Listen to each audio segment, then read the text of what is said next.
Faire voler des avions avec de l'huile de friture. Est-ce que c'est possible à votre avis? Bien sûr. Ben, bien sûr que c'est possible. Et comment? Et cette huile de friture, on va en parler parce que c'est dans notre région qu'on la transforme et qu'on la transforme de plus en plus, Eric. Oui, alors moi je pensais l'aborder à la fin, mais si vous voulez l'aborder au début, Ah, on mais peut moi, je veux commencer l'aborder par ça. directement parce que c'est... Effectivement, vous avez entendu parler du fait que la raffinerie de la Med se reconvertissait aux agrocarburants. Moi, je ne parle pas de biocarburant parce que le mot biocarburant c'est pas du tout de l'agriculture biologique, hein, donc c'est du carburant végétal. Et effectivement, il y a la possibilité de récupérer les huiles de friture pour les estérifier et ça les transforme en pétrole lampant, le pétrole qu'on utilisait autrefois dans les lampes pour s'éclairer. Et ça, c'est un équivalent kérosène. Donc la raffinerie de la Med perdure parce qu'il y avait besoin de développer cette technologie et ça a été un petit peu du donnant-donnant. Je vous garde la raffinerie, mais vous m'aidez à la convertir. Alors au départ, c'est plutôt mal parti parce que, évidemment, elle a une capacité de fabrication telle qu'ils avaient négocié la possibilité d'importer 500 000 tonnes d'huile de palme. Et Nicolas Hulot, à l'époque, s'est étranglé en devant signer cette autorisation d'importation, puisque vous savez que l'huile de palme est responsable de la déforestation et de la disparition du biotope dans lequel sont les orangs-outans. Et puis, il se trouve que la pression du consommateur, je vous dis souvent qu'elle est très importante, mais il y avait un tel ressenti par rapport à ça que, en fait, l'Assemblée nationale, derrière, a réagi et qu'il y a eu une majorité de députés qui s'est dégagée pour interdire les avantages fiscaux accordés aux carburants végétaux, puisque quand vous allez à la pompe, si vous prenez du E85, en réalité, le E85, c'est 85% d'éthanol, et l'éthanol, c'est un carburant végétal qui coûte beaucoup moins cher parce qu'il n'est pas taxé comme le reste.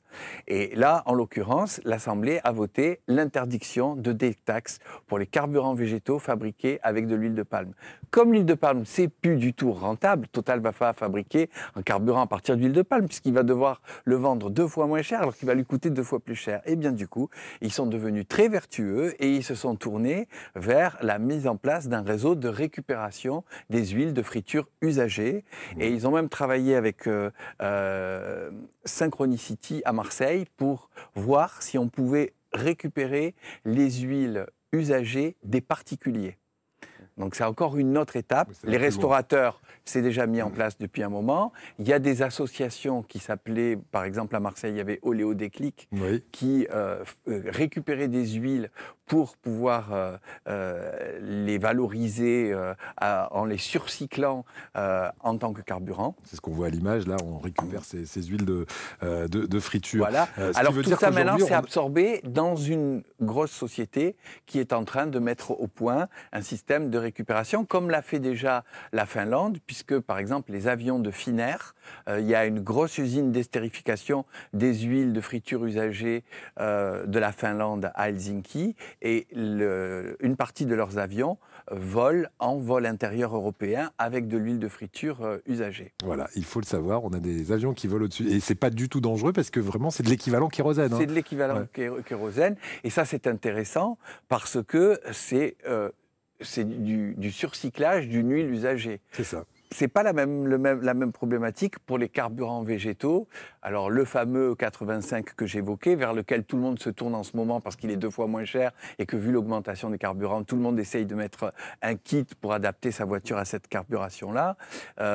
Au départ, ça a été créé parce que la France s'est engagée à mettre sur les marchés internationaux beaucoup moins de sucre que ce qu'elle mettait. Parce que le sucre de betterave français faisait baisser les cours et tous les pays producteurs n'arrivaient pas à trouver de débouchés pour leur canne à sucre. Donc à ce moment-là, on a décidé de créer... Pour leur betterave. Non, les pays producteurs de canne à sucre. Et donc pour trouver un nouveau débouché, puisqu'on demandait aux betteraviers de mettre moins de sucre sur le marché, on a créé ce carburant végétal à partir de plantations qui existaient déjà, qui sont industrielles. Mais d'une manière générale, les carburants végétaux et les plantations faites pour fabriquer du carburant soi-disant verts, ça n'a pas un bilan carbone intéressant et c'est des cultures industrielles qui en général ne sont pas bio du tout. Bon, alors vous êtes pessimiste ou c'est quand même mieux de rouler avec du biocarburant qu'avec du carburant qui vient du pétrole? En Non. fait, il ne faut pas croire que ce carburant va être la solution pour pouvoir continuer à vivre comme on le vit actuellement. Non, ça c'est Oh, faux. il Il faudra est qu'on pessimiste. change de style de vie de toute façon. Et oui, Il est pessimiste. non, je ne Bon, suis pas pessimiste. Au contraire, je trouve que le changement de style de vie, c'est au contraire quelque chose de très bien. On le voit. Si à terme, on a ok. des bateaux qui avancent avec le vent, c'est parfait. Merci beaucoup, Eric. Voilà, je l'arrête. J'aurais préféré faire un débat de 3 heures avec lui parce qu'on aurait pu débattre 3 heures avec Eric. Mais malheureusement, on a quelqu'un qui nous attend là et qui, elle aussi, a besoin d'un peu de place dans cette émission. Après